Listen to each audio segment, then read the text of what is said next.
காமராஜர் ரொம்ப நல்லவர் தான். இன்னைக்கு அவர நம்ம போற்றி பேசிட்டே இருக்கோம். ஆனா, அன்னைக்கு எதுக்கு அவர தோற்கடிச்சாங்க? விஜயகாந்த் நல்லவர் தான். இன்னைக்கு விஜயகாந்த பார்த்தோம்னாலே நம்ம கண்கள்ல கண்ணீர் வருது. ஆனா, விஜயகாந்த எப்படியெல்லாம் ட்ரோல் பண்ணாங்க. ட்ரோல் பண்ணத நாம கூட பார்த்தோம்ல, லைக் எல்லாம் போட்டோம்ல. அதெல்லாம் ஏன் நடந்துச்சு? சரி, விஜயும் நல்லவர் தான். ஆனா, விஜய் கூட இப்போ த்ரிஷாவை இணைச்சி வச்சு எப்படியெல்லாம் அசிங்கப்படுத்துகிறாங்க. அதை நம்ம எப்படி பார்த்து ரசிக்கிறோம். இந்த விஜய் நல்லவர் அப்படின்றது கூட நமக்கு லேட்டாக தான் புரியுமோ. ஏன்னா காமராஜர் நல்லவர்னு சொல்லிட்டு நமக்கு லேட்டாக இப்போ தான் புரிஞ்சிருக்கு.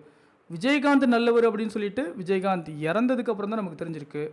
அப்போது விஜய் அரசியலே வேணாம்னு சொல்லிட்டு ஓடி போனதுக்கப்புறம் தான் விஜய் நல்லவர்னு நமக்கு புரிய வருமோ. அப்போது நம்ம ஜெயிக்க போகிறதே கிடையாதா? இந்த டிஎம்கே ஏடிஎம்கே கிட்ட மாட்டிட்டு கெட்டவங்களெல்லாம் நல்லவங்கன்னு இம்மிடியேட்டாக நம்ம சொல்கிறோம். நல்லவங்களெல்லாம் நல்லவங்கன்னு சொல்லிட்டு ரொம்ப லேட்டாக தான் நம்ம புரிஞ்சுக்கிறோம். அப்போது நாம் தோத்துக்கிட்டே தான் இருக்கணுமா? இந்த ஒரு தடவையாவது விஜய் நல்லவர்னு சொல்லிட்டு இம்மிடியேட்டாக புரிஞ்சுக்கிட்டு ஓட்டு போட்டால் தான் என்ன? நம்ம ஒரு தடவையாவது ஜெயிச்சு பார்ப்போமே. என்ன நீங்கள் சொல்கிறீங்க? ஆமாம், நான் தாவேக்காக்கு தான் ஓட்டு போட போகிறேன் அப்படின்னு சொல்லிட்டு நீங்கள் சொன்னீங்கன்னா ஆமாம் அப்படின்னு சொல்லிட்டு கமெண்ட் பண்ணுங்கள். இன்னொரு பதிவில் உங்களை சந்திக்கிறேன். நன்றி.